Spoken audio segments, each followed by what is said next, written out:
nicht viel besser wird. Aber jetzt zum Glück haben wir alles geschafft. Und wie ihr sehen könnt, hat sich das Wetter echt... alle mit riesigen Steinen beschwert.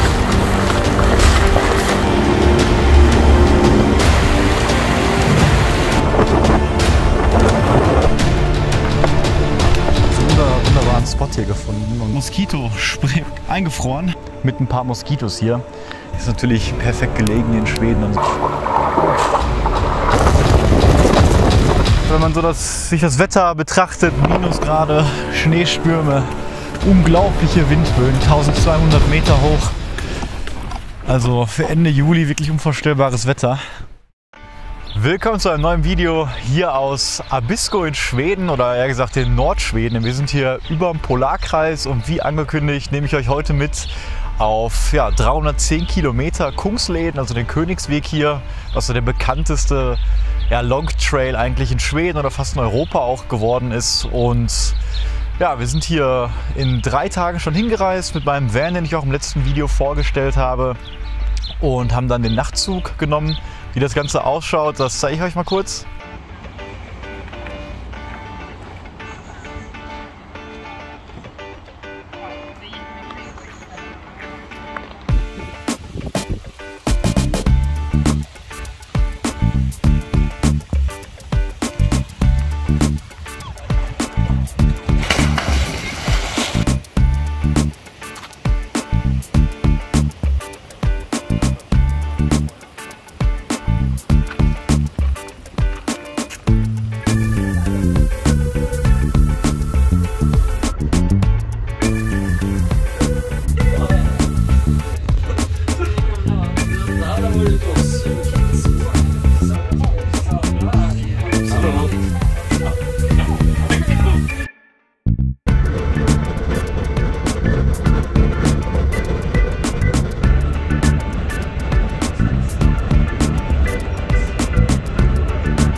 Ja, und jetzt sind wir eben gerade angekommen. Wir haben Montag, ich glaube mittlerweile 11:30 oder so, haben leicht regnerisches Wetter und ja, da wir im Zug halt jetzt morgens nichts gegessen haben, haben wir uns jetzt hier einmal niedergelassen und jeder bereitet gerade sein Porridge zu. Ich bin mit Sebastian unterwegs und mit Philipp, den ihr auch vom Rheinsteig schon kennt. Und ja, zusammen laufen wir eben diesen ganzen Trail jetzt. Und ja, die erste Etappe heute ist 25 Kilometer.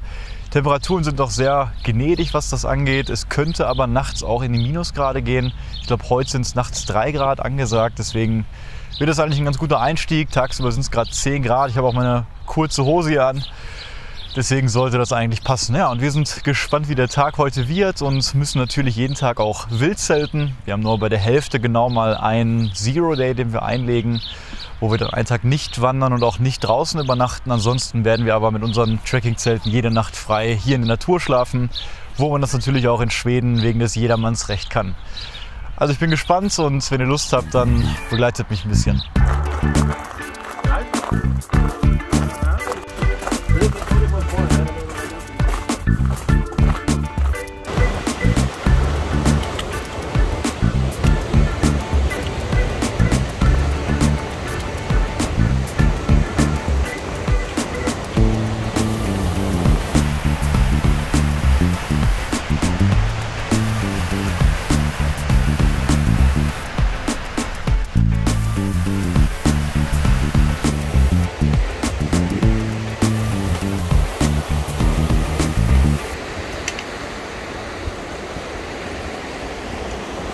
Ja, jetzt sind wir auch schon die ersten 3 Kilometer gelaufen hier in diesem schönen Fluss oder Bach entlang, den ihr gerade gesehen habt.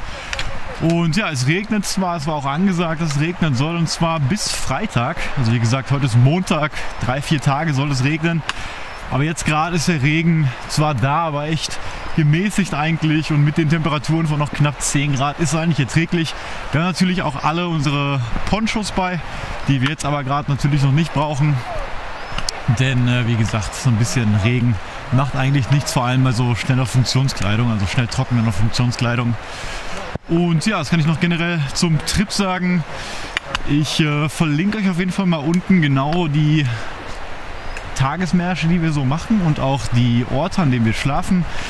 Wie gesagt, werden wir hauptsächlich Wildzelten und unsere Tagesetappen werden im Durchschnitt so 33 Kilometer sein. Jetzt heute am ersten Tag, wo wir gerade angekommen sind und auch ein bisschen später, nämlich erst um 11 Uhr, laufen wir nur 25 Kilometer.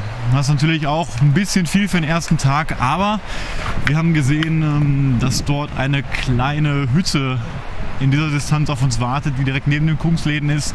Da muss man so 100 Meter noch vom Trail abgehen. Und ja, da kann man dann eben an dieser kleinen Hütte campen. Da ist auch niemand drin oder auch keine Infrastruktur drin. Das ist einfach, glaube ich, eine alte Jagdhütte oder so. Aber bei so einem Wetter hier in den Bergen kann es natürlich immer sein, dass irgendwie spontan noch ein Sturm oder so kommt. Und wenn man dann am ersten Abend nochmal gemütlich an so einer Hütte zelten kann, dann ist das immer ein bisschen besser fürs eigentlich Gewissen. Aber man fühlt sich halt ein bisschen sicherer. Und ja, danach geht es auch die beiden Tage schon los mit 33 Kilometer. Also sind wir mal gespannt, wie das so wird.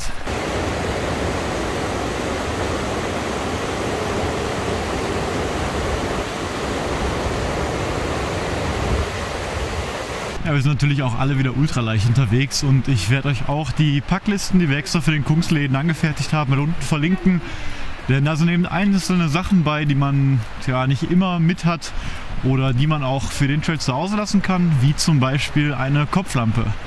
Denn wir sind hier jetzt ganz im Norden über dem Polarkreis, wir haben Ende Juli und es ist eben den ganzen Tag hell oder 24 Stunden hell. Der offizielle Sonnenuntergang heute ist um 0:38 Uhr und der Sonnenaufgang schon wieder um 1 Uhr, also es ist wirklich nur 20 Minuten mal wirklich die Sonne nicht zu sehen und in den 20 Minuten ist natürlich auch trotzdem hell und deswegen kann man sich eben das Gewicht für die Kopflampe hier komplett sparen. Andererseits hat man hier eben im Sommer die Probleme, gerade wenn es eben wärmer wird und nicht regnet, mit großen Moskitos, die auch beißen und nicht stechen und die ziemlich nervig sein können, je nachdem wo man sich hier gerade befindet, ober oder unter der Baumgrenze. Meistens sind die da drunter halt ein bisschen schlimmer. Und sind immer an den Gewässern auch ein bisschen näher. Deswegen haben wir auch bei der Planung darauf geachtet, dass wir unsere Zeltplätze öftermals über der Baumgrenze zum Beispiel haben, um dann eben das Problem von den Moskitos nicht zu haben. Aber trotzdem haben wir natürlich deswegen auch zum Beispiel einen Mückenschutz mit, den man sich eben auf den Kopf setzen kann. Denn wenn man dann wirklich lagern möchte und irgendwie essen möchte oder so und die schwirren die ganze Zeit so um den Kopf rum, dann ist das schon echt Pflicht, so ein Kopfnetz mitzuhaben. Und das leichteste, was es so momentan gibt, ist das von Sea2 Summit. Das wiegt nur 11 Gramm und das passt eigentlich auch dann in jede Jackentasche noch mit rein. Und zum Schluss haben wir auch noch ein Mückenmittel bei. Das ist kein giftiges oder so, sondern extra eins, was auf Öl basiert und auch noch ein bisschen gut riecht. Das habe ich auf meinem Trail in Schottland kennengelernt, auf dem West Highland Way. Und da konnte man das kaufen. Das kann ich euch auch mal verlinken, falls euch immer das Mückenmittel auch so ein bisschen aufregt, weil das so ein bisschen stinkt und giftig ist, dann könnt ihr das mal versuchen. Das klappt eigentlich auch schon relativ gut.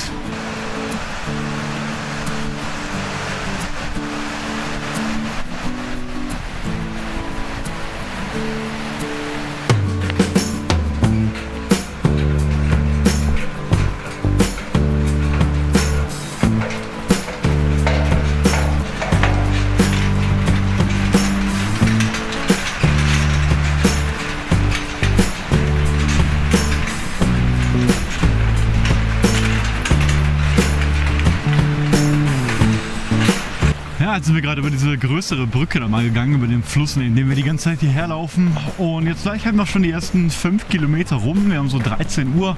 Der Regen hat ein bisschen nachgelassen, also wirklich optimales Hiking-Wetter gerade. Und da wir natürlich gerade noch den ersten Tag haben und auch lange Zeit im Zug heute saßen und gestern auch 16 Stunden insgesamt, müssen wir darauf achten, dass wir uns gut einlaufen. Deswegen haben wir einfach gesagt, dass wir nach 5 Kilometern gleich mal die erste kleine Pause machen, vielleicht schon ein bisschen was snacken und uns mal ein bisschen dehnen und sowas. Und das ist halt am ersten Tag immer super wichtig, wenn man dann auch 10 Tage lang wirklich konstant 300 Kilometer am Stück machen möchte.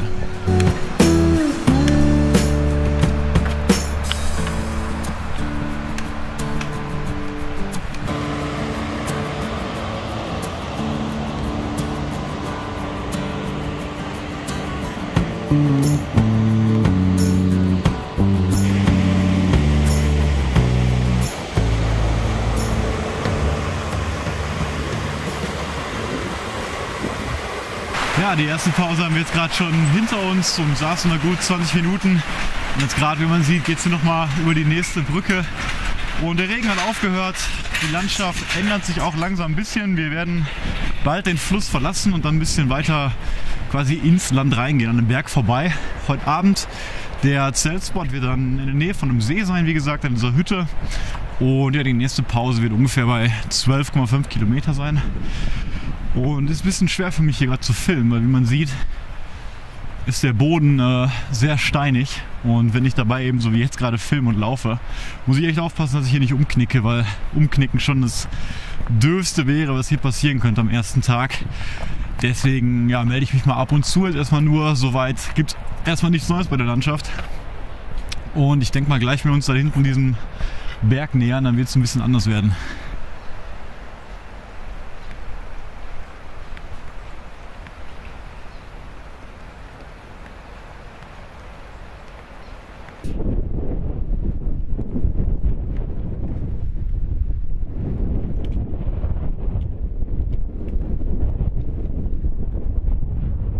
Ja, jetzt haben wir die zweite Pause gerade hinter uns nach 10 Kilometern und haben damit ja gleich in einer halben Stunde oder so die Hälfte der Strecke heute schon. Jetzt gerade hat das Wetter nochmal sich schlagartig geändert, nachdem einmal kurz die Sonne rauskam. Und gerade war es sehr, sehr windig, sodass ich gar nicht aufnehmen konnte. Vielleicht hat man es im letzten Clip gerade gehört. Und es hat auch kurz so stark angefangen zu regnen, dass wir kurz überlegt hatten, auch unsere Regensachen rauszuholen. Aber jetzt geht es eigentlich wieder. Und generell wollte ich noch was sagen zu dem Nahrungskonzept, was wir uns so überlegt haben.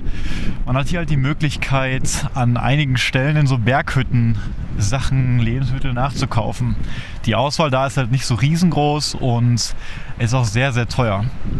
Und deswegen haben wir immer Proviant nur für maximal 3 oder 4 Tage mit und haben uns vorhin in Abisko 2 Pakete, die wir von zu Hause mitgenommen haben, mit fertig gepackten Lebensmitteln, also Snacks für morgens, was zum Frühstück und abends die Track-and-Eats-Beutel, haben wir die Kisten gepackt und uns jeweils an Tag 4 und an Tag 7 unserer Wanderung geschickt, so dass wir halt, wie gesagt, maximal immer nur 4 Tage lang Essen bei uns tragen müssen. Und heute ist auch der Tag zum Anfang, wo wir quasi das meiste Gepäck eben tragen müssen, weil wir dann eben noch für die volle 4 Tagesdauer jetzt die Nahrung haben. Und ab jetzt wird es halt quasi nur noch leichter.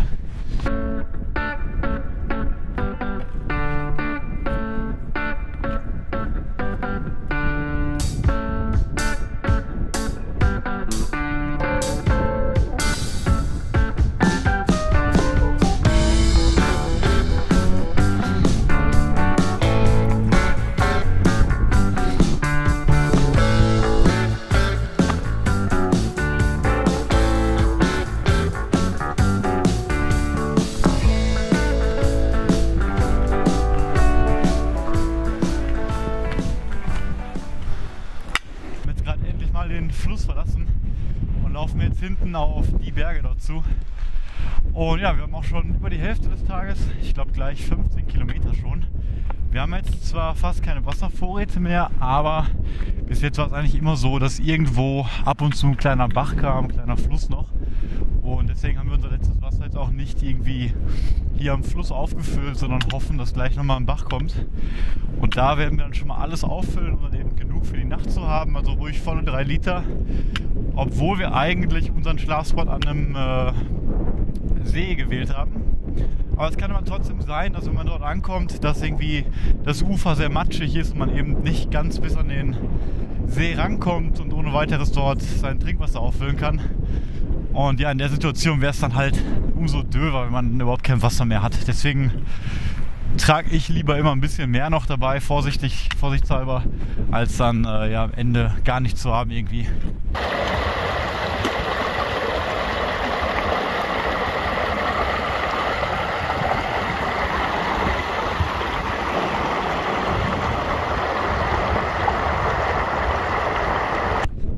So, dann haben wir das Wasser aufgefüllt mal und natürlich ist der Rucksack jetzt ein bisschen schwerer, alle plus 2-3 Kilo etwa.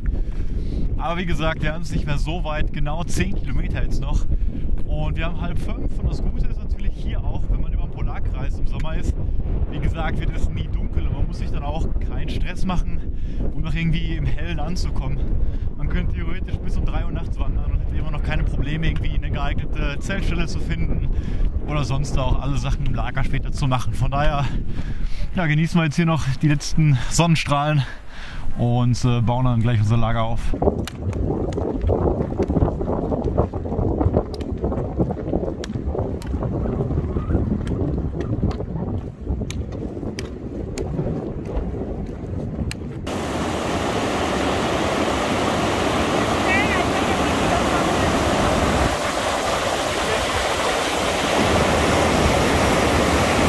Kilometer 18, glaube ich, aber hier ging es jetzt auf einmal richtig steil bergauf zum ersten Mal an diesem Tage. Wir sind gerade unten über die Brücke da gelaufen und ja, kommen von dem See da hinten, ich glaube, den sieht man noch. Und jetzt geht es hier gerade echt steil nach oben. Ich glaube aber, dass wir jetzt eben durch diesen Gebirgspass hier laufen und danach dann runter zu dem See, an dem wir dann noch campen werden.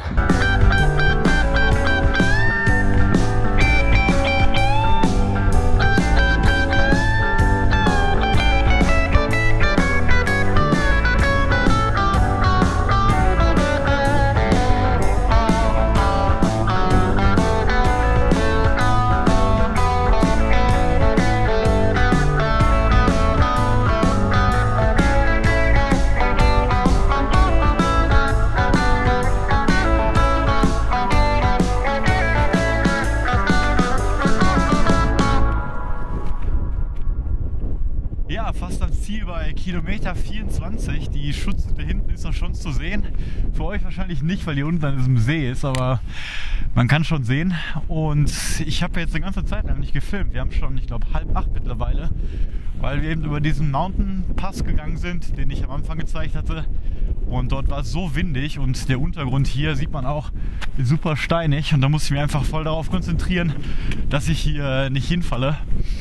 Und ja, für den ersten Tag reicht es auch jetzt langsam. Also man merkt schon die Schultermuskeln mal wieder, wenn man lange Zeit keinen Rucksack mehr auf hatte. Und auch sonst ein bisschen die Muskulatur allgemein. Aber es hält sich alles in Grenzen. Die Distanz hat auf jeden Fall gepasst heute. Und wir werden dann gleich den Kungsläden hier verlassen quasi und 100 Meter da unten Richtung See gehen. Und da ist dann eben die Hütte, wo wir dann ganz in Ruhe unser Lager aufbauen und dann endlich was Schönes kochen werden.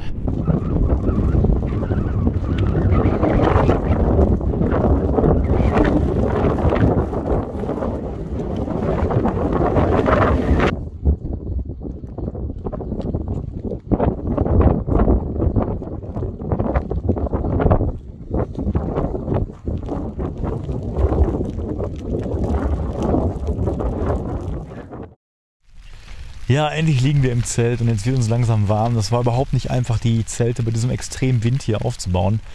Ich liege wie immer hier mit in dem Double Rainbow LE von Tarptent, aber nebenbei musste ich noch helfen, Gapewood Cape aufzubauen, was ziemlich schwer war bei dem heftigen Wind. Aber jetzt zum Glück haben wir alles geschafft und es fängt jetzt auch gerade erst richtig an zu regnen. Wir haben alle Heringe mit Steinen beschwert, haben uns aufgewärmt, haben auch schon zu Abend gegessen. Ich blende euch mal ein Foto ein, wie das aussah. Dazu konnten wir glücklicherweise in diese kleine Hütte gehen, die hier stand.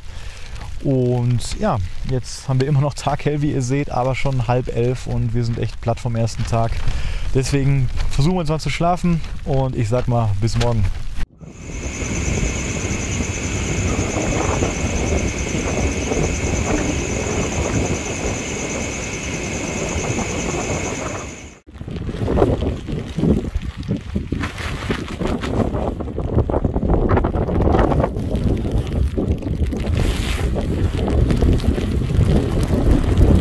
Ja, guten Morgen. Die Nacht war ziemlich kalt schon für die erste Nacht. Also es hat die ganze Nacht sehr stark gewindet. Und als wir dann einmal aufgewacht sind, hat es auch schon angefangen zu schneien, wie man jetzt sehen kann. Und deswegen lagen wir auch ein bisschen länger im Zelt, als wir vielleicht mussten. Wir haben jetzt schon 9 Uhr, haben zum Glück die kleine Hütte, wo wir jetzt ein bisschen uns aufwärmen können vor dem Tageshike. Und insgesamt haben wir, wie gesagt, 33 Kilometer. Erreichen heute auch den höchsten Punkt des Kungslädens, also der offiziell auf dem Wanderweg liegt.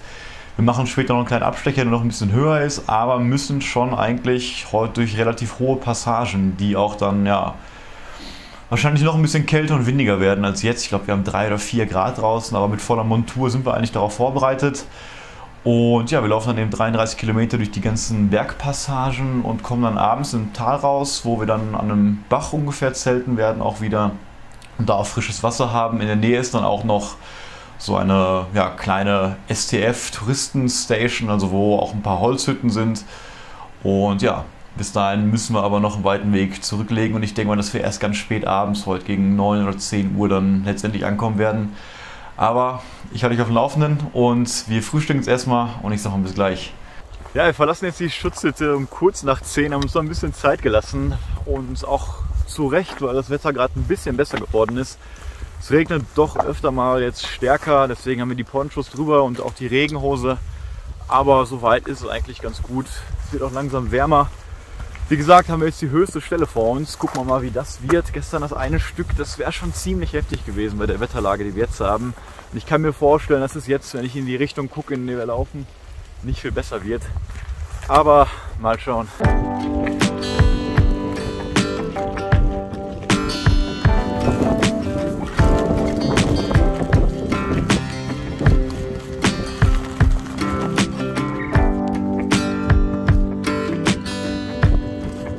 Ja, die ersten 5 Kilometer oder so haben wir, glaube ich, schon. Und wie ihr sehen könnt, hat sich das Wetter echt super gebessert gerade. Wir haben echt Glück, der Wind hat echt nachgelassen. Wir haben Sonne hier und es macht gerade einfach super Spaß, hier lang zu laufen.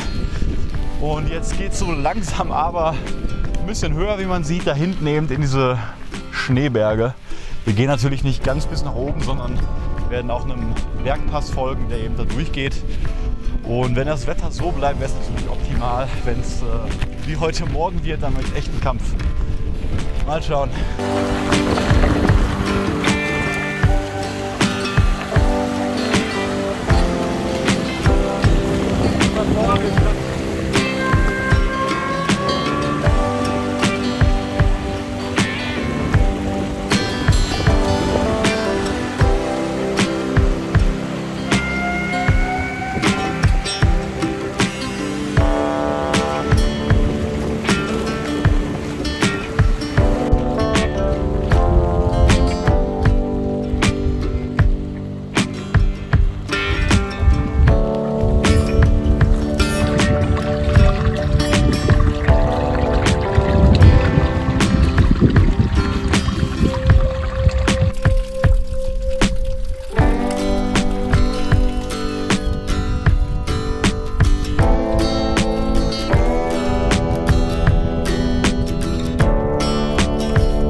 Ja, ich habe mich schon länger nicht mehr gemeldet, aber es gab auch echt keine Möglichkeit hier zu sprechen. Es war so viel Wind einfach da.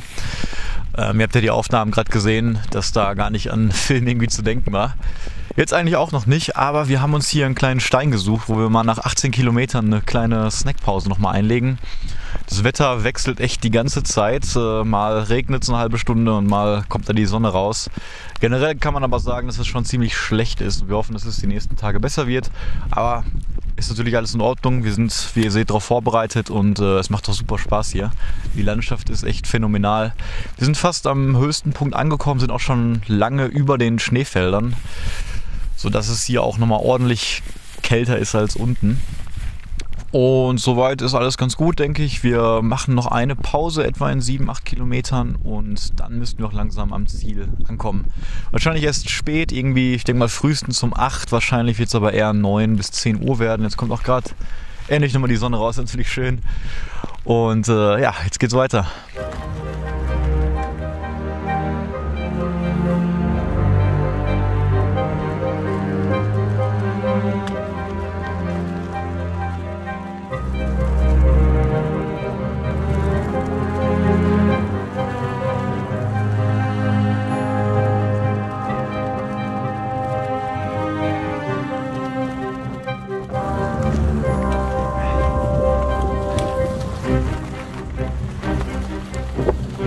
Jetzt geht's bergab.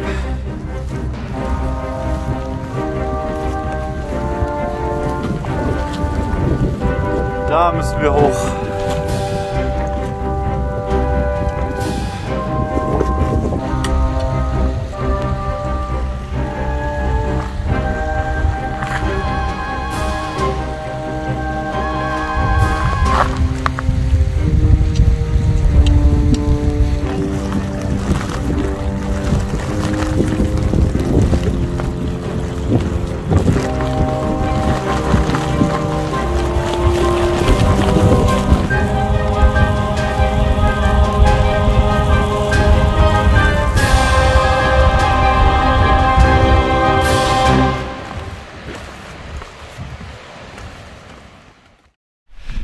Ja, ich habe mich lange Zeit nicht gemeldet, weil wir eben durch diese super schwere Passage mussten und es verdammt viel Wind war. Jetzt ist gerade immer noch sehr viel Wind. Ich hoffe, man kann mich irgendwie verstehen. Aber der Abstieg, den wir da hinten aus der Richtung machen mussten, war jetzt echt nochmal gewaltig. Insgesamt 700 Meter von 1200 Meter auf 500 Meter. Und ja, wir sind alle sehr erschöpft. Die haben schon über 9 Stunden aktive Laufzeit heute, also ohne Pausen. Und so ungefähr 31 Kilometer. Man kommt bei dem Gelände hier natürlich nur sehr schleppend voran. Und ja, das Wetter spielt auch eine ganz große Rolle. Also das wurde auch nie besser jetzt wirklich. Oben hatten wir, glaube ich, Minusgrade. Es hat geschneit die ganze Zeit. Es war so windig, dass ich auch echt keine Kraft hatte zu filmen nebenbei. Und wir wollen eigentlich jetzt nur noch ankommen, einen guten Zeltplatz finden und ja, dann schnell noch was kochen und dann tot ins Bett fallen. Morgen steht nochmal dieselbe Etappe an, 33 Kilometer. Danach wird es ein bisschen einfacher. Allerdings bis jetzt mit allen Leuten, mit denen wir gesprochen haben, sagten, dass das Wetter eben ja, noch ein bisschen schlechter sogar wird und erst ab Freitag effektiv besser wird.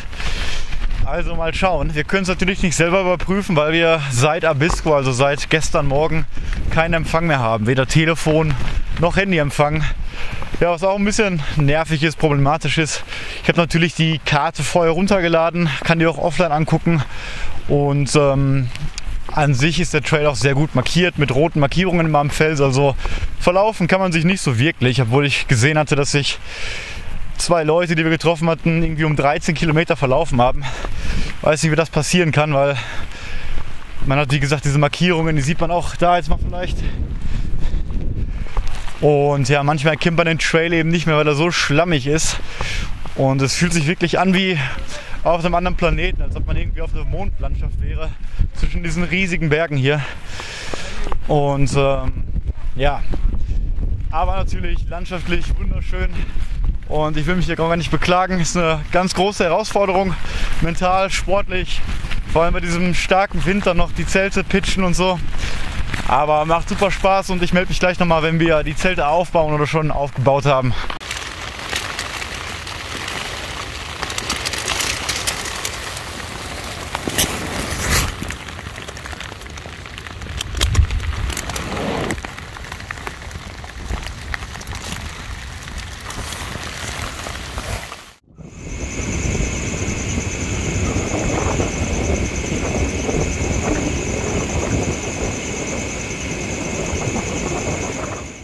Ja, guten Morgen.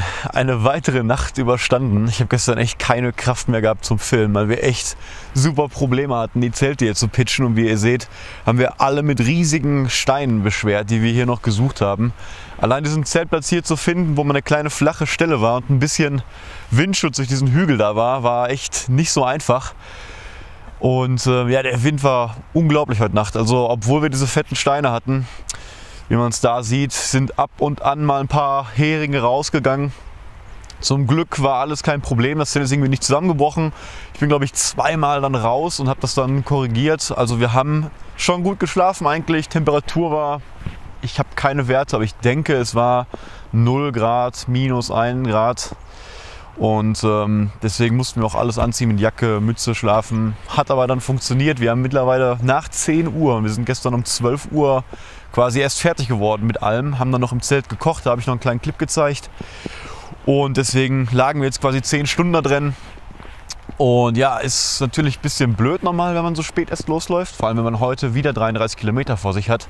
Aber da es immer hell ist, hat man überhaupt kein Zeitgefühl. Es ist völlig irrelevant, welche Tageszeit es eigentlich gerade ist. Und zum Glück ist es gerade nicht mehr so windig. Deswegen kann ich hier eigentlich ganz gut stehen gerade und mit euch sprechen.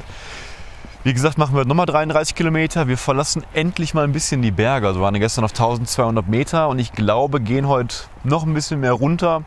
Unser finales Ziel ist ein See, den wir auch überqueren müssen mit einem Paddelboot, die dort frei verfügbar sind. Und uns bleibt quasi überlassen, ob wir die Fahrt über den See heute machen oder morgen. Es kommt immer darauf an, wie das Wetter ist, wie windig es ist, weil bei starkem Wellengang kann man natürlich nicht so gut rüber paddeln.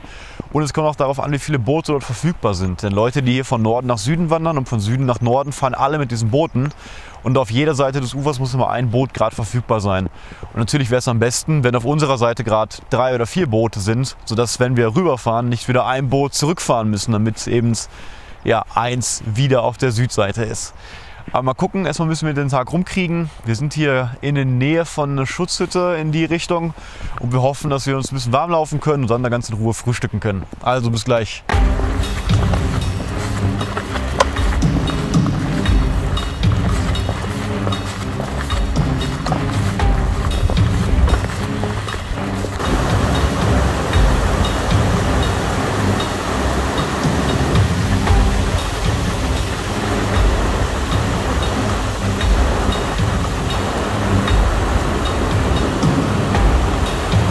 Wir haben gerade eine ziemlich nette Hütte zum Glück gefunden, in der sich bestimmt 15 Leute auf 10 Quadratmeter eingequetscht haben und von dem Schneesturm so ein bisschen geflohen sind.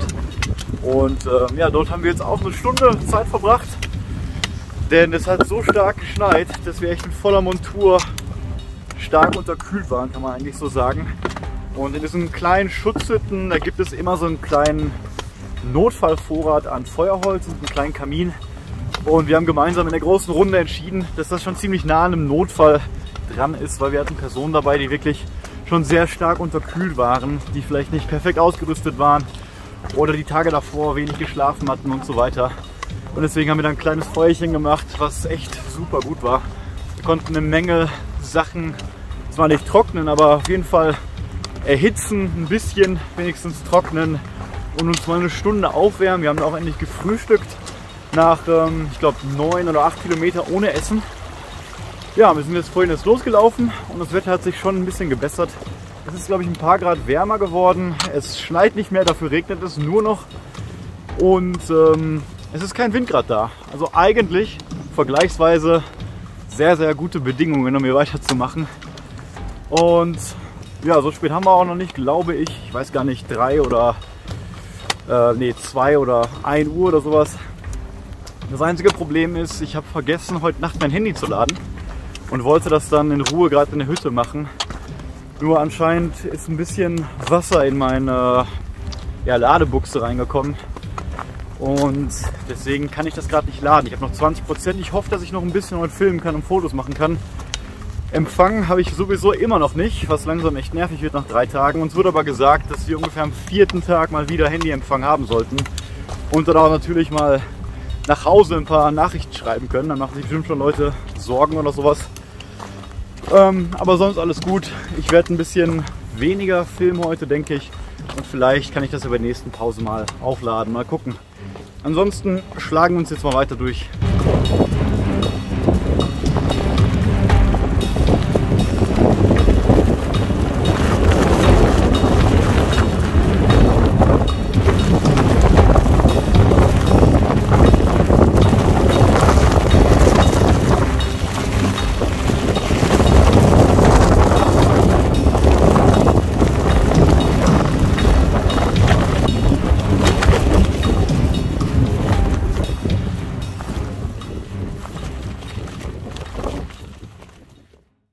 Jetzt haben wir es endlich durch die Berge geschafft. Von da hinten kamen wir jetzt her, bei dem scheiß Wetter. Folgen die ganze Zeit diesem Fluss und jetzt endlich sehen wir mal ein paar Bäume in der Ferne. Und Bäume heißt immer, dass wir weiter südlicher gehen und es ein bisschen milder hoffentlich wird. Der Fluss endet an dem See, zu dem wir gehen, und so langsam gehen wir auch immer weiter bergab. Also wir hoffen, dass es heute Nacht mal ein paar Grad wärmer wird. Ja, so weit, so gut. Weiter geht's. Kilometer 25, glaube ich übrigens, und schon 7 Uhr. Wir werden wieder spät ankommen, 10, 11 Uhr, aber wie gesagt, spielt das hier keine Rolle, da es immer hell ist. Oh, wir haben es endlich geschafft. Wir sind jetzt weiter im Süden, wie gerade schon kurz auf dem Video gesagt, und mitten in so einem kleinen Wald, wenn man das so nennen kann. Und jetzt ist gerade mal ein Moment der Stille, wo echt fast kein Wind ist und auch fast kein Regen. Also für uns ist das schon mittlerweile gutes Wetter. Wir haben es da echt nicht mehr so weit bis zum See und hoffen, dass wir dann auch so eine kleine Hütte da haben. Denn wir müssen entweder heute Abend oder morgen früh, ich weiß gar nicht, ob ich das schon erzählt habe, aber den See mit einem Paddelboot überqueren. Und dort gibt es dann eben noch eine Hütte auf jeder Seite, dass man eben auf die Boote warten kann, wenn gerade keins da ist. Und wir schlafen entweder auf der einen Seite, auf der wir gerade sind, oder fahren noch heute Abend rüber und schlafen dann dort. Je nachdem, wie gleich die Wetterlage ist und ob wir dann einen Campspot finden oder nicht.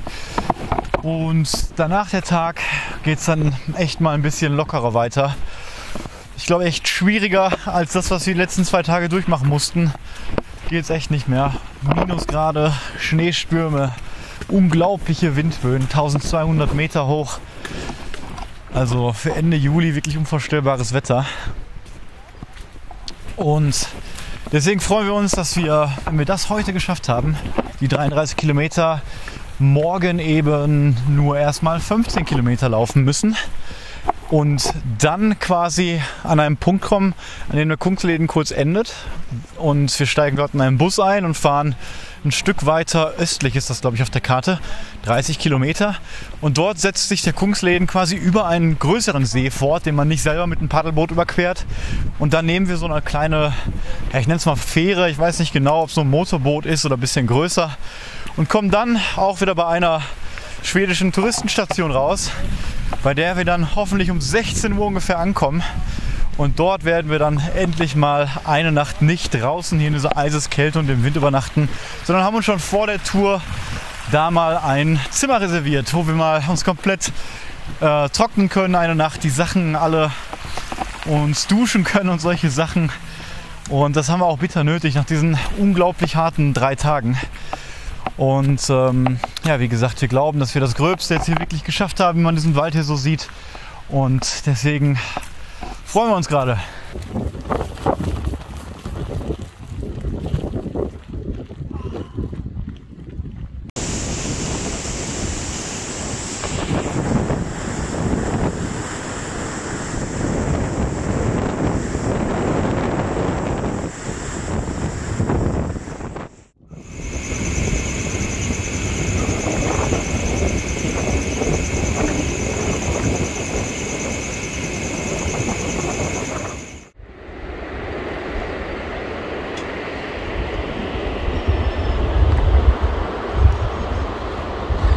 Ja, guten Morgen.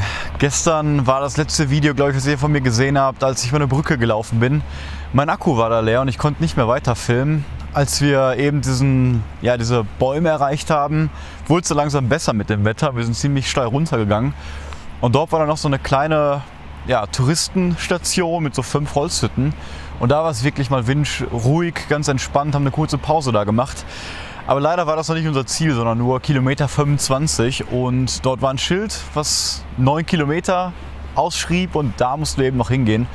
Und die 9 Kilometer, die hatten es echt noch mal in sich. Wir mussten die dann abends ab 8 Uhr noch laufen. Und es ging dann von dem schönen See mit den Bäumen noch mal komplett weg. Eben noch mal sehr, sehr steil hoch über wirklich raue Landschaft wieder.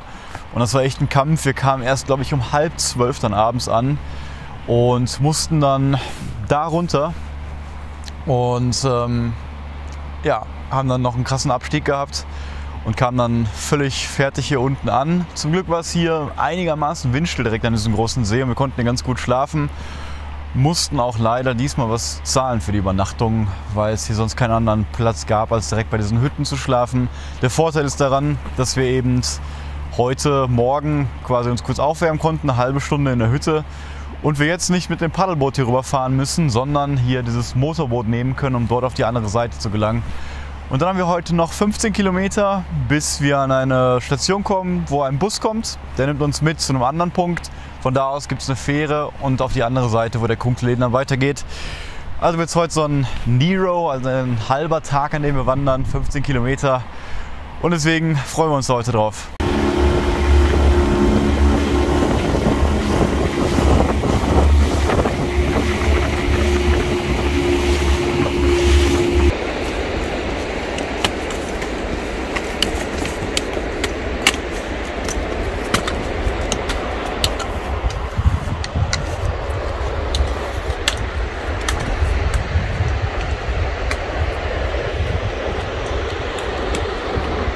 Ja, wir sind schon ein ganzes Stück hochgegangen.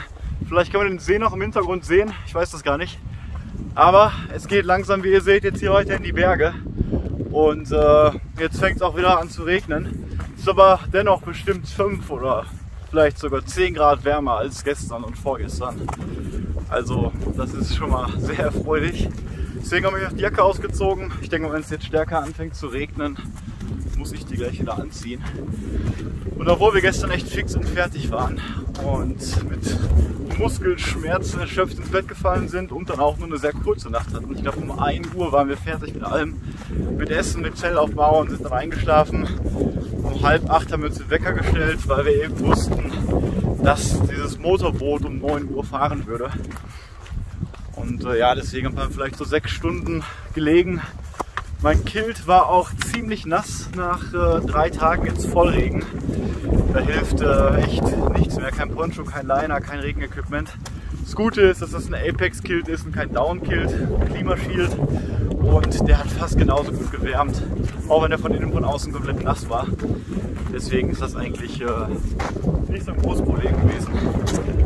Und wir sind auf einem guten Weg, wie gesagt.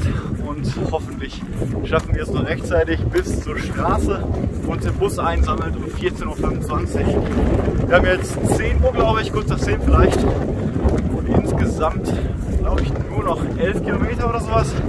Also sollten wir es eigentlich locker schaffen, wenn es da hinten jetzt nicht zu schwer wird. Eigentlich kann man mal wieder ein bisschen normaler filmen. In der letzten Aufnahme ging das Mikrofon nicht. Ich hoffe, das kommt man trotzdem hören. Ich habe übrigens immer noch Probleme, mein Handy zu laden, weil ja in dem Charging Port unten eben Feuchtigkeit reingekommen ist. Und ja, das ist mir öfter schon mal passiert auf dem Trail. Das hat sich dann aber meistens irgendwie nach ein paar Stunden gelegt.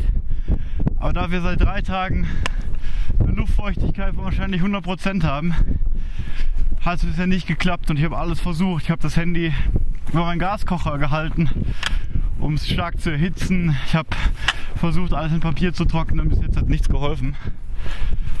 Und deswegen habe ich auch heute nur 20%, weil ich mein Handy mit einem anderen Handy induktiv geladen habe. Aber ich glaube, wenn wir zumindest ankommen später in dem trockenen Zimmer, werde ich das irgendwie hinkriegen, das alles zu trocknen. Und ja, ich muss trotzdem aufpassen mit dem Film jetzt, weil ich brauche das Handy für die Bustickets und die Fährentickets eben. Und ich hoffe gleich, dass wir auch Internet haben. Wir haben ein paar Leute getroffen, die gesagt haben, dass man wohl wieder an diesem See Internet hätte. Das wäre echt schön nach 4 Tagen. Also mal gucken, bin gespannt.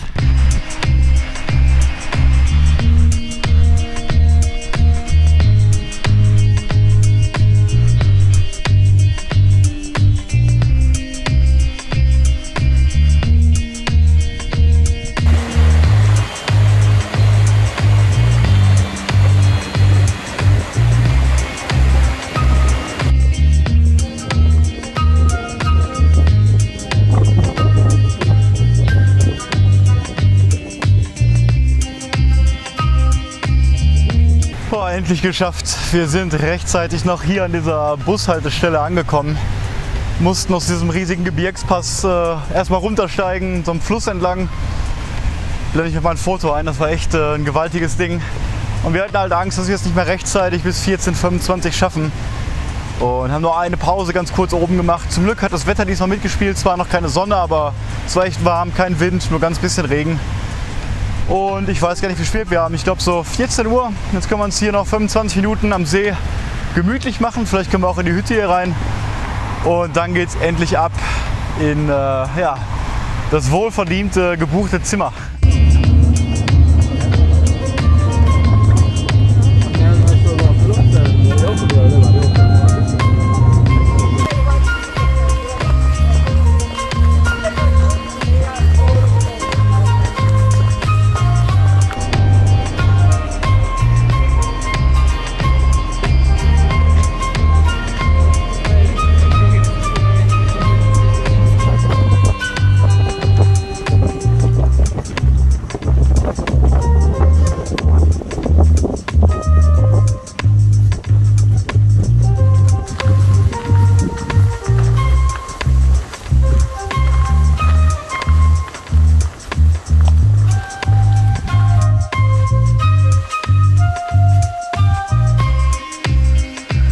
Ja, endlich mal kein Wind und mal eine Nacht komplett Ruhe und Ausschlafen. Das haben wir uns auch kräftig verdient.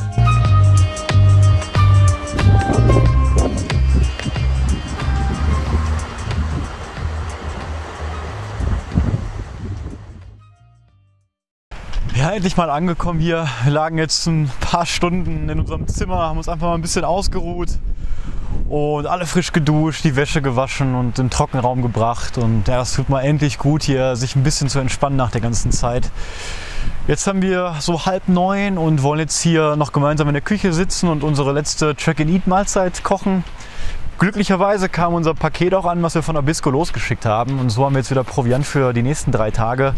Wir haben die Wetterberichte gecheckt, die sahen auch alle viel, viel besser aus. Also es wird wärmer, der Wind lässt nach, wir gehen weiter südlich. Es wird zwar ein bisschen mehr Moskitos dort sein, aber generell haben wir da weniger Kälte und weniger Sorgen, dass irgendwas mit dem Zelt ist oder ja, dass wir eben zu sehr frieren nachts und es zu lange nass ist. Regnen soll es nämlich gar nicht mehr. Kein Tag und wir haben 4 verschiedene Wetterstationen gecheckt. Kein Regen, das wäre wirklich Gold wert. Dennoch, ursprünglich hatten wir geplant, von der eigentlichen Tour abzuwandern und noch ein Stück auf den Skierfe zu gehen, also einen kleinen Extraweg zu machen. Und da die letzten Tage so beschwerlich waren, überlegen wir, nur auf dem Kungsläden zu bleiben und nicht noch ein paar extra Kilometer zu machen. Und hätten dann ja, statt 30 Kilometer Tagestouren nur so 20 bis 25 die nächsten 3 Tage bis zu unserem verdienten Zero Day, an dem wir eben 0 Kilometer machen. Auf jeden Fall müssen wir morgen 19 Kilometer laufen bis um 17 Uhr, denn dort wartet ein weiteres Motorboot auf uns, was uns über den nächsten See bringen wird. Dort kann man leider nicht paddeln, weil das zu gefährlich war wohl. Und seit letztes Jahr geht das nicht mehr. Deswegen ja, frühstücken wir noch so gegen 9 Uhr und werden dann sofort loslaufen. Und je nachdem, wie wir uns dann fühlen, entscheiden wir, ob wir eben den Skierfe noch mitnehmen oder nicht. Aber jetzt wird erstmal gegessen.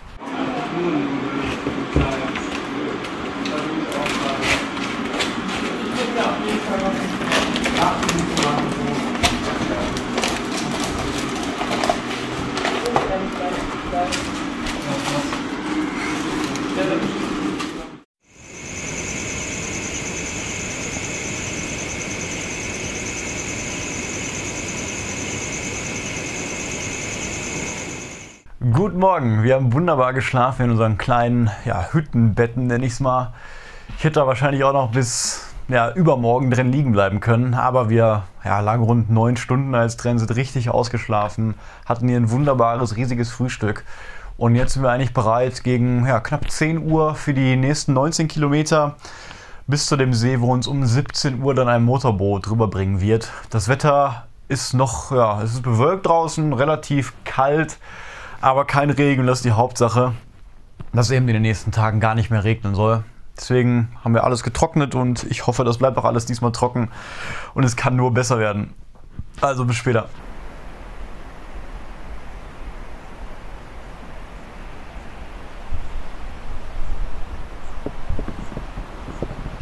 Oh, endlich kann ich mein Mikrofon auch mal wieder hier außen befestigen.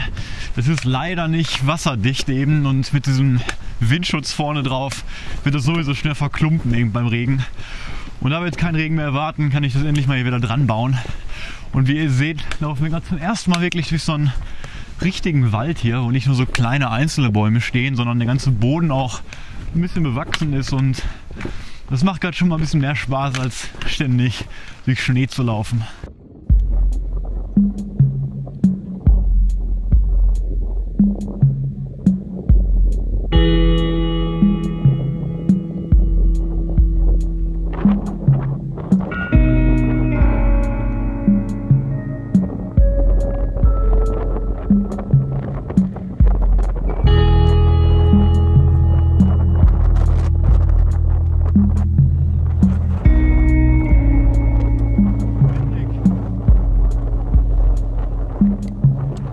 Ja, der Wind hat sich mal wieder ein bisschen gelegt. Gerade war es schon wieder ziemlich krass, wie ihr gesehen habt.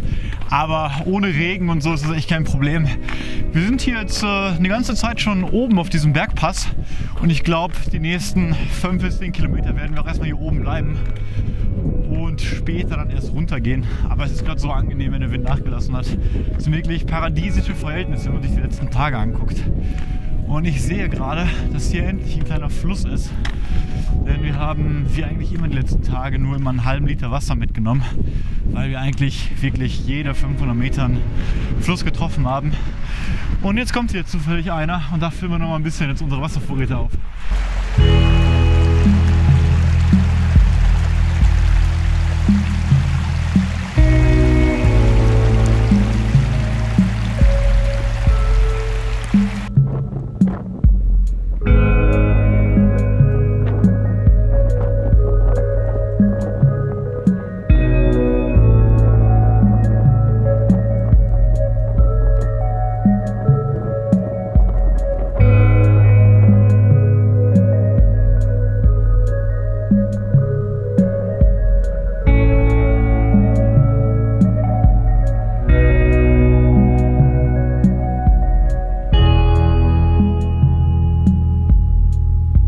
Wir haben gerade unsere erste größere Pause gemacht nach 10 Kilometern, die ziemlich einfach waren. Also es ist so ein wunderbares Wetter, ich kann es nicht oft genug sagen. Und so langsam nähern wir uns auch dem Sarek Nationalpark.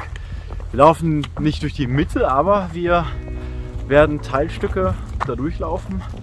Und ja, in diesen Bereichen, da kann es schon mal sein, dass man Elche auch sieht, Rentierherden, die wir auch schon gesehen haben. Und sogar Braunbären. Und natürlich, wenn man hier so rumläuft, schaut man immer so ein bisschen nach links und rechts, ob hier was rumläuft. Ist natürlich extrem selten und die greifen auch eigentlich keine Gruppen an, die größer als 2, 3 Mann sind. Deswegen muss man sich da keine Gedanken machen. Aber es ist schon sehr interessant, mal was zu sehen. Elche haben wir nämlich noch gar nicht gesehen, nur am Anfang aus dem Zug einmal. Aber dafür, wie gesagt, 2 große Rentierherden. Und eine Menge Greifvögel. Einen hört man gerade auch vielleicht im Hintergrund. Jetzt hat er aufgehört. Naja, aber ist schon cool, was hier die Natur so hergibt. Und jetzt, wo es noch nicht mehr so windig ist und nicht mehr regnet, ist alles viel ruhiger und man kann auch mal ein bisschen die Naturgeräusche so verfolgen.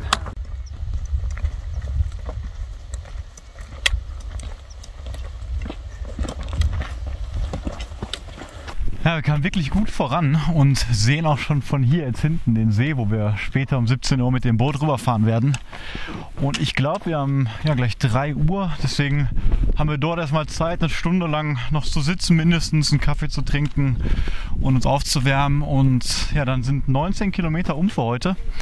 Und wir können uns dann überlegen, ob wir eben noch dort hinten quasi über die Mauern, über die Berge gehen wollen. Noch weitere 9 Kilometer bis zu dem nächsten See. Oder ob wir quasi nur noch 2 Kilometer bis zur Anhöhe laufen und dort dann schlafen. Wir hatten vermutet, dass wir eigentlich heute nicht so fit sind, wie wir letztendlich sind. Aber unsere kleinen Wehwehchen, die sich so angesammelt hatten in den letzten harten Tagen, sind eigentlich relativ okay alle. Deswegen schauen wir mal. Wahrscheinlich werden wir die vollen 28 Kilometer heute machen und vielleicht sogar auch noch den Skierfer. Mal gucken, wie wir uns da fühlen. Aber ist ja noch nicht so spät. Und hier liegt mal wieder Schnee.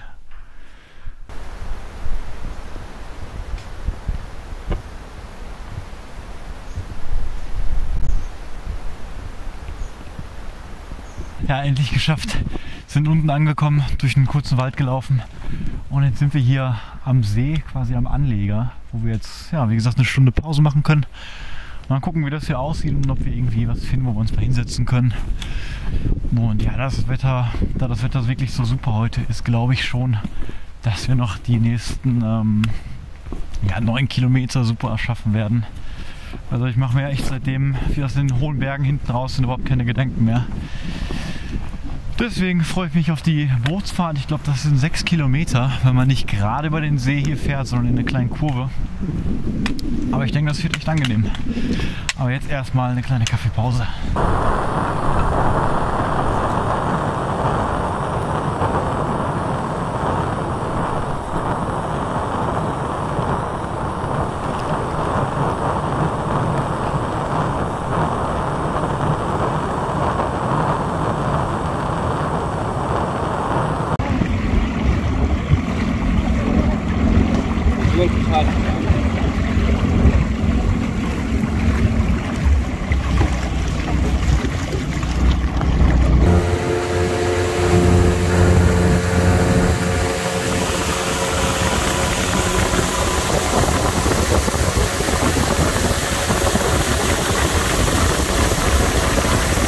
Ja, die Bootsfahrt war echt mal richtig cool. Wir mussten da zwar ein bisschen warten, haben uns dann noch einen Kaffee gemacht, wie gesagt. Und ja, mussten 30 € umgerechnet knapp bezahlen für die Überfahrt. Aber die hat sich echt gelohnt, war 6 Kilometer lang über den See. Und ja, Paddelboote durfte man auch nicht mehr nutzen, hat der Captain uns da gesagt. Und mitten als wir auf dem See waren, kam dann jetzt endlich mal nach 3 Tagen die Sonne richtig raus. Und ja, das Schild hat gesagt, dass wir noch 8 Kilometer heute haben. Also wird es dann insgesamt 27 Kilometer wahrscheinlich. Aber wie gesagt, halten uns noch die Option offen, ein bisschen extra Wege zu machen, vom Kungsleden runter zu gehen. Und vielleicht da hinten ein bisschen noch in die Berge zu gehen. Kommen jetzt auch langsam hier in den Sarek Nationalpark. Und ja, dann schauen wir einfach mal, wie der Tag so weitergeht.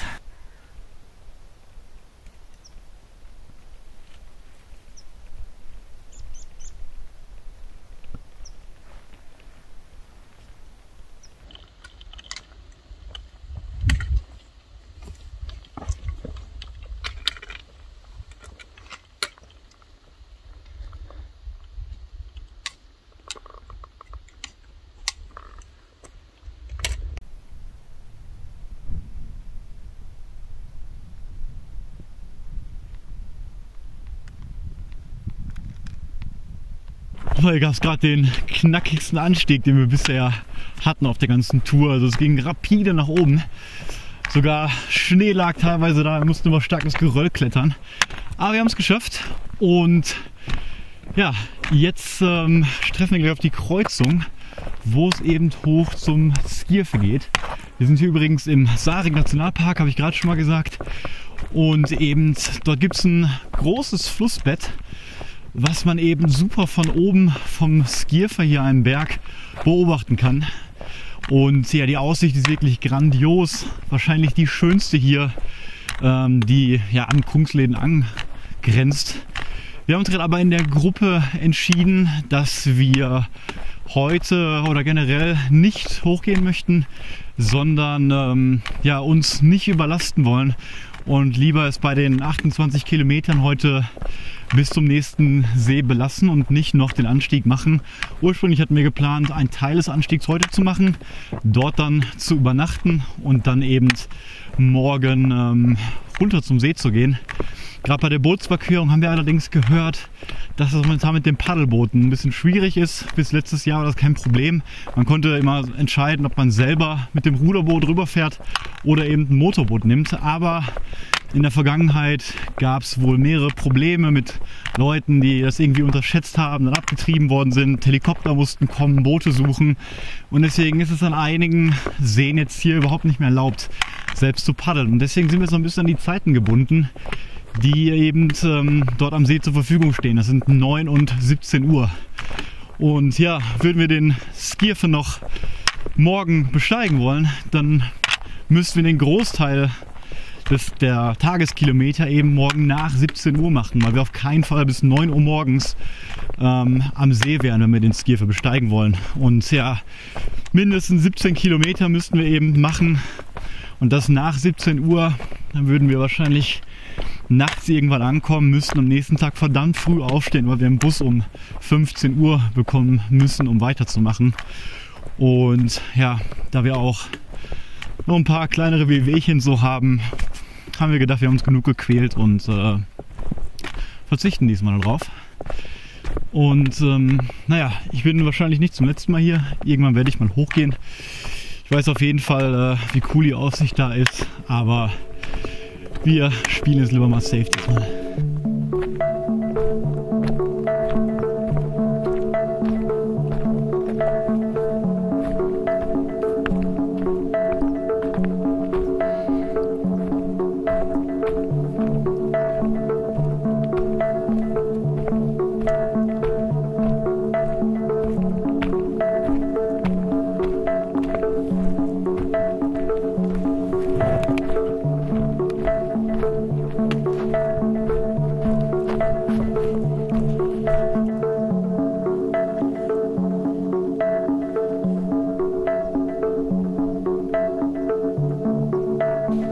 unglaublich hier gerade bei dem Sonnenuntergang nochmal diesen weiten Blick hier zu haben.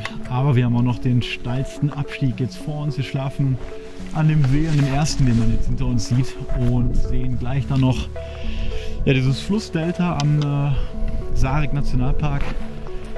Und ja, mal gucken, wann wir ankommen. Wir sind jetzt kurz vor 8 schon. Sonne wird immer noch nicht untergehen. Und ja, mal gucken.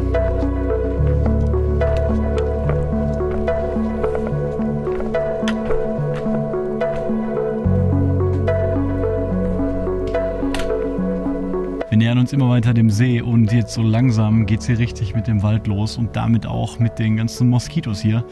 Also mussten wir uns komplett einsprühen in unserem Mückenschutz und auch die Kopfnetze aufziehen. Ich habe auch eine lange Hose jetzt natürlich an. Und ja, es wird immer mehr. Wir hoffen, dass wir gleich unten ein Lagerfeuer zumindest machen können, um die so ein bisschen zu vertreiben. Aber zur Not können wir auch so draußen sein und dann später im Zelt haben wir sowieso keine. Also alles gut.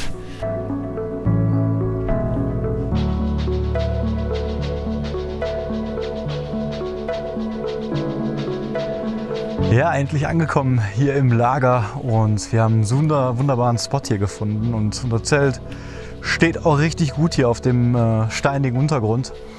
Und ja, da hinten hat man eine wunderschöne Aussicht auf den See. Die Moskitos stören hier auch nicht mehr so viel wie im Wald. Wir haben 9 Uhr, wunderbares Wetter, also heute kann man sich echt nicht beschweren. Und ja, die 28 Kilometer haben wir gut hinter uns gebracht. Morgen haben wir wahrscheinlich noch ein bisschen weniger sogar, also haben wir gute Aussichten. Und jetzt richten wir uns hier so langsam ein, werden gleich wahrscheinlich oben noch hingehen zum Kochen und dann den Abend noch mal ein bisschen genießen. Ich melde mich dann noch mal später aus dem Zelt.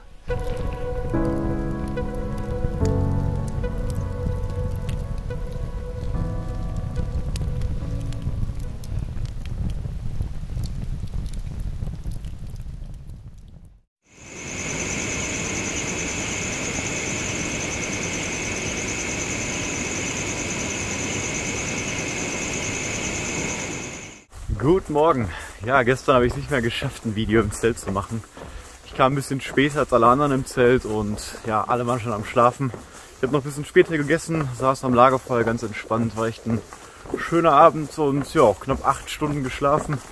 Hätte zwar ein bisschen länger noch sein können, aber passt schon. Wir mussten nämlich auch wieder ein bisschen pünktlich aufstehen, um 7:30, um jetzt gleich eben noch hier das Motorboot zu bekommen um 9.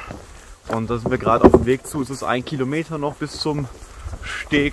Und ja, hier ist noch eine Menge anderer Leute jetzt hinter und vor uns. Und mal gucken, ob wir direkt irgendwie mit der ersten Fahrt rüberkommen oder ein paar Fahrten warten müssen. Aber ich denke mal schon, dass wir auf jeden Fall noch einen Platz bekommen werden. Und dann wird es heute wahrscheinlich eine relativ kurze und entspannte Tour, die wir uns aber verdient haben. Denn statt um die 30 Kilometer wird es wohl heute nur um die 20 Kilometer. Und dann müssen wir mal schauen, wo wir später einen schönen Schlafplatz finden. Und ja, morgen müssten wir dann schon in Quickjok sein, also der ersten etwas größeren Stadt, aber ich nenne es mal lieber Dorf, weil es glaube ich auch nur wieder ein paar Häuser sind. Aber dort haben wir uns dann mal den Zero Day endlich verdient. Nach 7 Tagen dauerhaftes Wandern werden wir da einen Ruhetag machen und dann noch 3 Tage weiter wandern. Also ungefähr sind wir bei der Hälfte heute, würde ich sagen. Und haben die Hälfte schon hinter uns. Und ja, Wetter soll immer besser werden. Nächste Woche wird es bis zu 26 Grad teilweise, was wir da gesehen haben. Und jetzt gerade hier sind es ja angenehme 10 Grad, würde ich sagen. Moskitos sind auch schon wieder da, aber noch nicht ganz so stark vertreten. Aber mal schauen, wie sich das später entwickelt.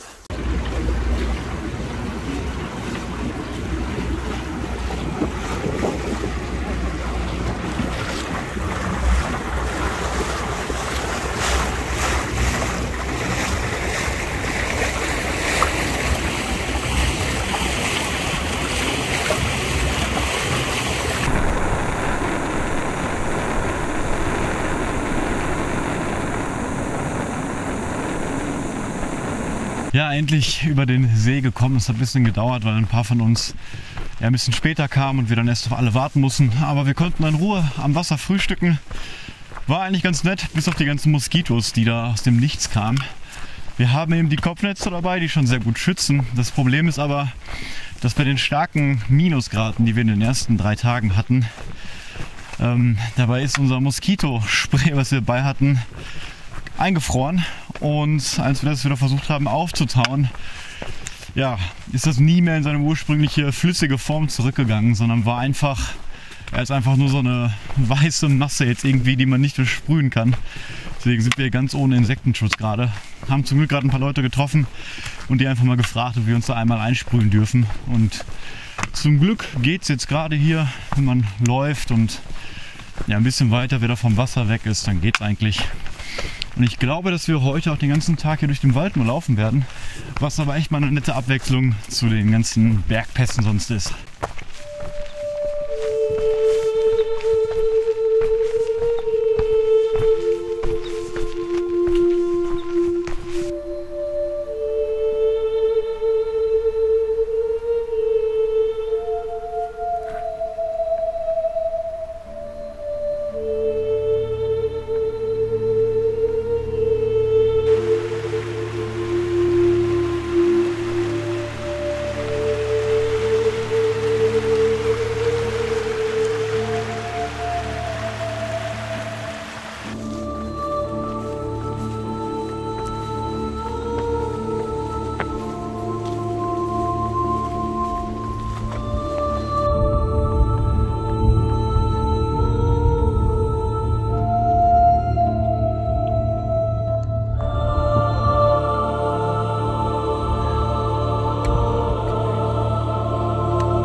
Ja, nach dem großen Aufstieg hier haben wir vorhin eine längere Pause gemacht und einfach mal die Aussicht genossen. Man hat hier echt eine super Aussicht gehabt, gerade auf die beiden Seen und auf den ganzen Wald hier. Und ich glaube, wir saßen da fast eine ganze Stunde insgesamt. Weil wir heute, wie gesagt, nicht so viel laufen und Zeit haben. Hier oben hatten wir auch jetzt mal wieder Internet, was wir seit gestern auch nicht mehr hatten. Und ich habe noch mal geschaut, wo wir eventuell heute schlafen können, weil das mit den Moskitos war schon ziemlich nervig gerade unten, weil es so warm war. Und wir hatten dann eigentlich vorgehabt, ein bisschen höher zu schlafen. So wie hier jetzt, das würde sich halt anbieten, überhalb der Baumgrenze, wo keine Moskitos sind. Allerdings ist das der letzte hohe Punkt, den wir heute hier passieren. Auf, ich glaube, 900 Meter maximal. Und ja, wenn wir hier schlafen würden, dann müssten wir morgen viel zu weit laufen, weil wir bis 15 Uhr einen Bus nehmen müssen. Und das wäre dann, glaube ich, viel zu stressig insgesamt. Deswegen laufen wir heute doch ein bisschen mehr. Und ich habe gesehen, dass wir noch an einem anderen See heute vorbeikommen. Und wir hoffen, dass es da vielleicht ja auch zur Not so eine kleine Schutzhütte gibt. Und wenn das mit den Mücken dann zu schlecht werden würde, könnte man zur Not dann auch mal in die Hütte gehen und sich da ein bisschen ausruhen. Und allgemein ist eigentlich immer ganz nett, auch an einem See zu lagern. Vielleicht können wir heute sogar noch ein Feuer machen. Gestern hat das auch geklappt. Und das hält natürlich auch die Moskitos mal ein bisschen fern.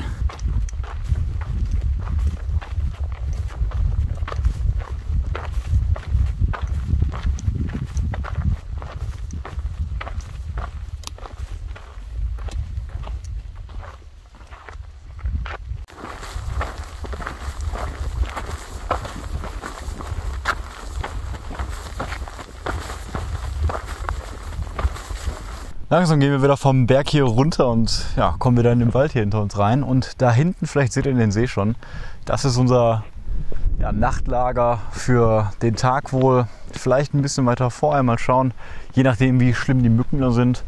Aber jetzt gerade echt perfektes Wanderwetter. Der Wind wird noch ein bisschen stärker, was auch gut gegen die Mücken hilft. Und ja, ich glaube insgesamt haben wir 11 oder 12 Kilometer erst. Wie gesagt, haben wir uns super Zeit gelassen. 3 Uhr so in etwa. Deswegen werden wir auch nicht ganz so spät ankommen wie letztes Mal, als wir erst um 12 Uhr angekommen sind. Also wird ein entspannter Tag mit einer wunderbaren Aussicht hier.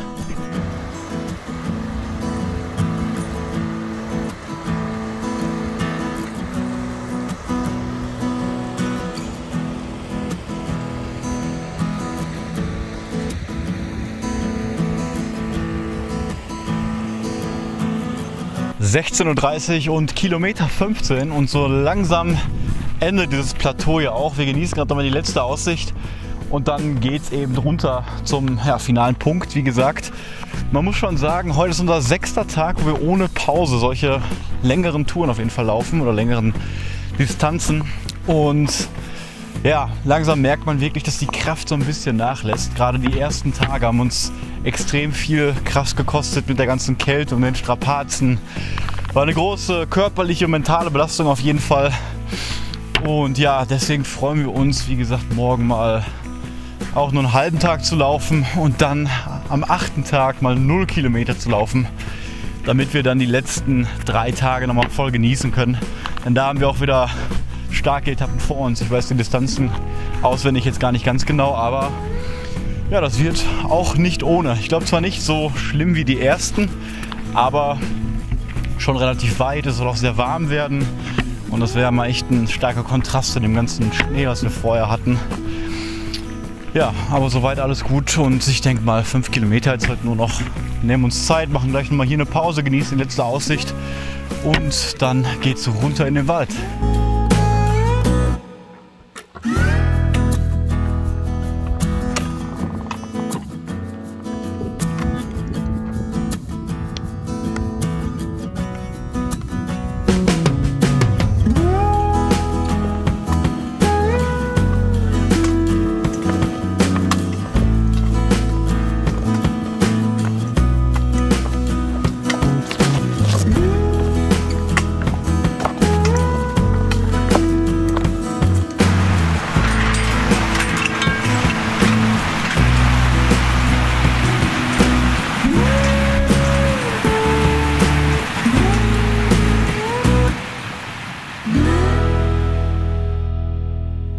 Endlich angekommen hier am See. Wir haben auch direkt 2 gute Lagerplätze für unsere Zelte hier gefunden. Relativ ebenerdig, gute Aussicht aufs Wasser, aber dadurch, dass wir nah am See sind, natürlich mit ein paar Moskitos hier.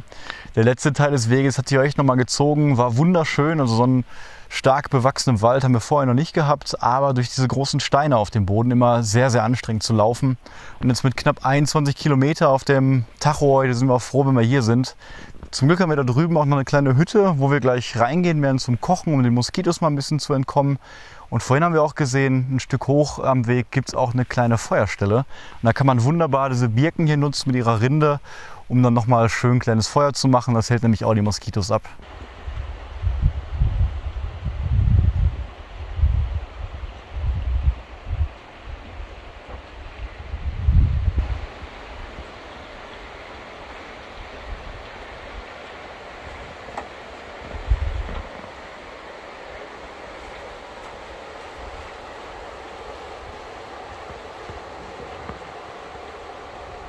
Ja, gibt doch nichts Besseres, als zum Tagesabschluss nochmal so ein aufwärmendes Lagerfeuer hier zu machen. Ist natürlich perfekt gelegen hier in Schweden an so einem See. Da kann man nochmal gut runterkommen, vertreibt die Mücken und man findet hier auch überall diese tollen Birken, wie gesagt, um das Feuer zu machen. Also wird noch ein ganz entspannter Abend. Wir haben vorhin Drängen gegessen und ja, lange werden wir auch nicht mehr aufbleiben. Wie gesagt, morgen nur eine kurze Tour, 15 Kilometer. Wir haben gerade nochmal die Karte gecheckt. Wir haben fast überhaupt keinen Aufstieg von hier. Wir gehen eigentlich nur gerade durch den Wald und dann zum Schluss einen Abstieg nach Kvikkjokk runter zum See. Und dort müssen wir um 15:20 Uhr den Bus kriegen. Deswegen werden wir früh aufstehen, ich denke mal gegen 7, 8 Uhr und dann ja, schon ordentlich Meter machen. Also, bis morgen.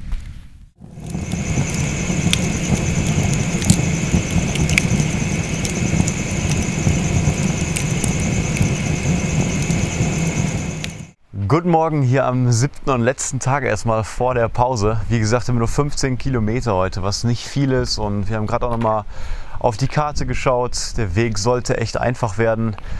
Wetter ist wunderbar. Wir haben sogar leichten Wind, was die Moskitos vertreibt.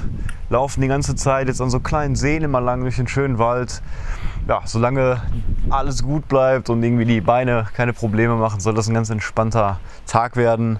Bis zu unserer Lodge eben, unserer kleinen Holzhütte an einem anderen See.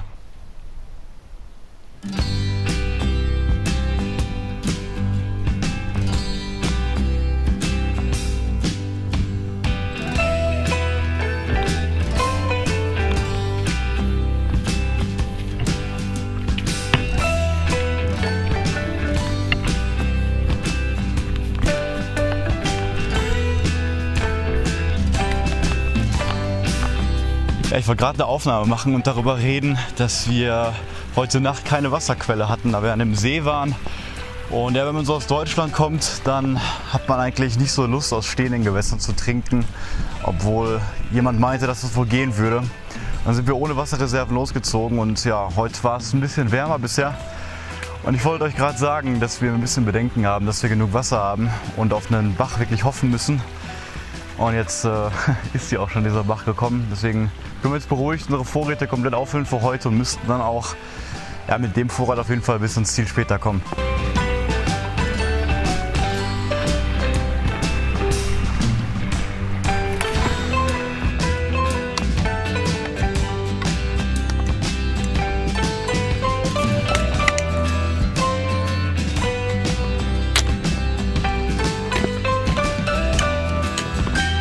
11 Uhr und Kilometer 5, also wir sind super in der Zeit, nur noch 10 Kilometer und dafür haben wir jetzt noch knapp über 4 Stunden.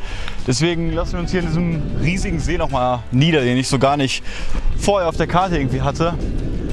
Und ja, essen wir nochmal eine Kleinigkeit, schauen uns die schönen Schneeberge da hinten an. Da müsste übrigens schon Norwegen sein, hinter diesen Bergen. Und ja, wenn man nochmal irgendwie 50 bis 100 Kilometer weitergehen würde, wäre da eben schon das richtige Meer. Aber wir laufen jetzt eben den See hier links entlang und kommen dann endlich in Kvikkjokk raus.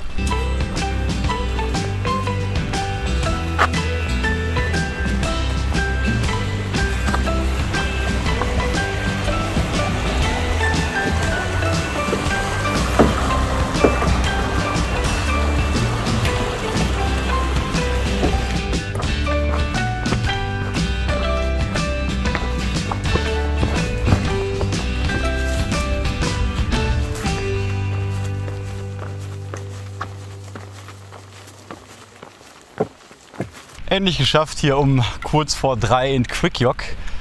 Und ja, Kvikkjokk ist der Ort, wo die meisten Kungsledenwanderer eben ihre Tour beenden. Das ist quasi, kann man schon sagen, die Hauptpassage. Und wir sind auch gerade zum anderen Endpunkt des Kungsleden oder Startpunkt, wie man es nimmt, vorbeigelaufen. Und jetzt hier gerade ein Stück an der Straße lang gelaufen und suchen die Bushaltestelle, die uns eben nach Arinjaka bringt, also ein Stück weiter den See hier runter, wo wir unseren kleinen Urlaubstag genießen. Und ja, wir planen trotzdem noch 3 weitere Tage hinten dran zu hängen und weiter nach Jektvik zu laufen. Die 3 Tage, die gehören nicht mehr, wie gesagt, ganz zum Hauptweg so dazu. Dort gibt es dann zum Beispiel weniger Infrastruktur, nicht diese schwedischen Touristenhütten, die wir manchmal genutzt hatten, sondern es ist schon ein bisschen, man kann sagen, wilder. Und dann gucken wir einfach mal, wie gut wir uns regenerieren morgen.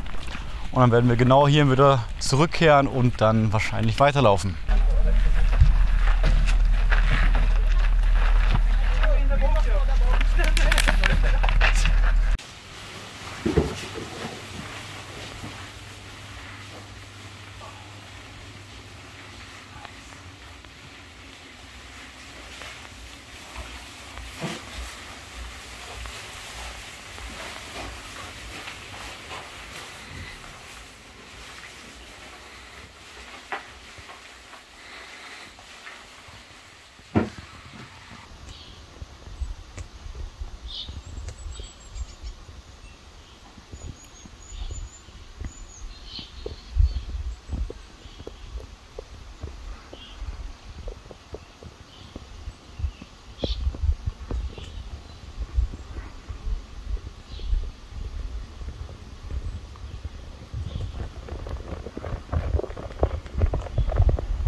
Ja, wir kommen jetzt zum nächsten Tag. Mittlerweile haben wir Montag. Wir sind hier gestern angekommen und ihr habt schon 2 Videos jetzt gesehen, wie unsere kleine Hütte hier aussieht und auch die Umgebung. Und ja, wir haben ein wunderbares Wetter heute. Wir haben mittlerweile 18 Uhr schon. Ich habe gar nicht gefilmt heute. Wir lagen ja alle nur vorne auf der Terrasse rum, waren am Morgen in diesem eiskalten, aber wunderschönen See schwimmen, haben hier die Umgebung ein bisschen erkundet und wir sind auf so einer Art Halbinsel hier, wo so, ja, ich glaube 30 Hütten stehen und es ist einfach nur unglaublich ruhig, unglaublich schön und ja, ich glaube mit einer der schönsten Orte, die wir so alle überhaupt mal gesehen haben und deswegen haben wir uns für eine kleine Planänderung entschieden.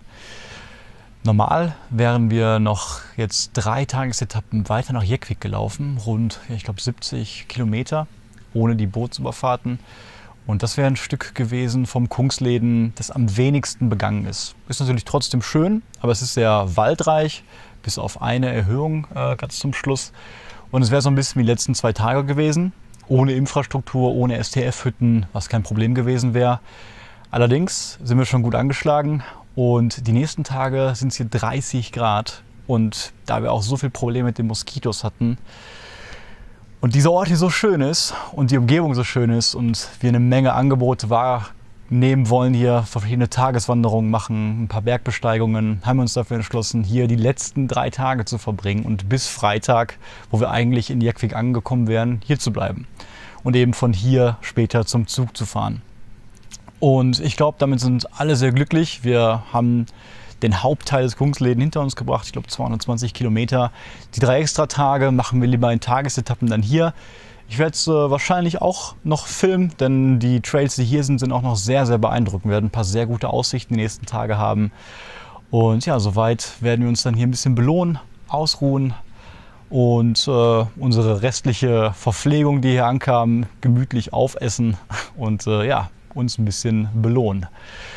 Gleich haben wir eine Reservierung vorne in einem schönen Restaurant, lassen uns einmal richtig gut gehen und lassen so den Tag ausklingen und morgen wird es dann mit einer kleinen Tageswanderung weitergehen.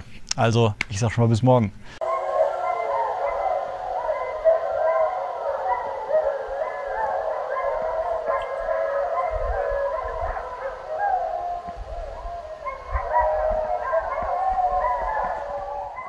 Ja, guten Morgen hier am Dienstag. Wunderschöner Tag hier und wir haben durch Zufall gesehen, dass wir für relativ wenig Geld hier eine coole Helikoptertour buchen können, die nochmal über den Sarik Nationalpark komplett fliegt, Teile abfliegt, die wir schon gewandert sind, aber natürlich alles von oben nochmal viel besser überschaubar ist. Wir werden über das bekannte Flussdelta im Sarek fliegen, direkt am Skirfe und ja, das geht insgesamt 40 Minuten. Wir müssen jetzt den Bus hier in die nächste Stadt nehmen und da der Flug nur 40 Minuten geht und der Bus nur 2-mal am Tag fährt, werden wir wahrscheinlich über diese Berge, die man da im Hintergrund sieht, später zurückwandern. Oder irgendwie anders zurückkommen. Aber wie gesagt, haben wir noch ein paar Wanderungen geplant. Falls wir das heute nicht machen, geht es noch auf eine kleine Wandertour, auf einen kleinen Hügel da hinten. Aber jetzt erstmal steht der Flug bevor.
Ja, der Helikopterflug, wie ihr gerade gesehen habt, war echt einzigartig. Also wir konnten nochmal genau alle Wege nachverfolgen, die wir so in den letzten 2 Tagen gelaufen sind.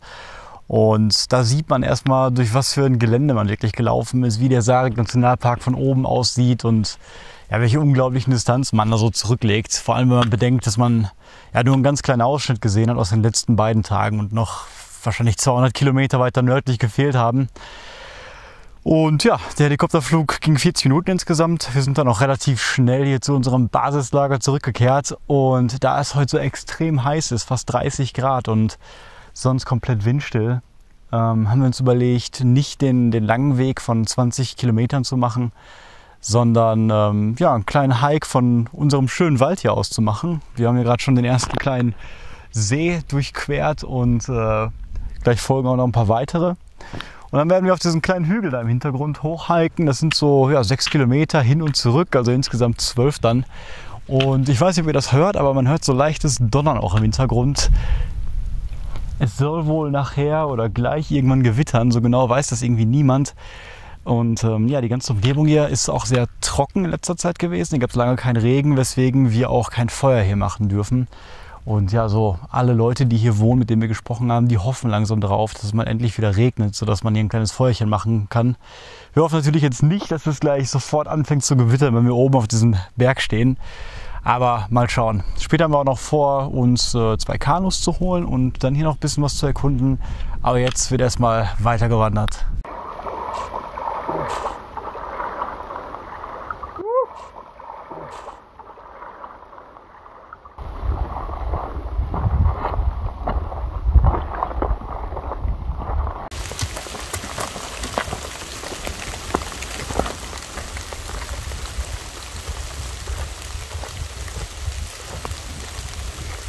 Ja, da sind wir auch schon oben auf dem Berg bei Arenyaka, ich glaube so ungefähr 700 Meter hoch, und im Hintergrund sieht man auch diese kleine Halbinsel, auf der wir unsere Hütte haben.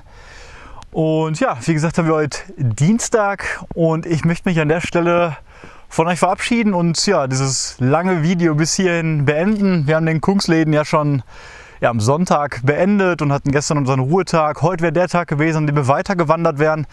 Und ja, wenn man so sich das Wetter betrachtet und unsere Blessuren, die wir davon betragen haben, war das schon die richtige Entscheidung, dass wir das hier beendet haben. Und ja, die letzten 2,5 Tage, die wir hier haben, die will ich jetzt nicht mehr filmen.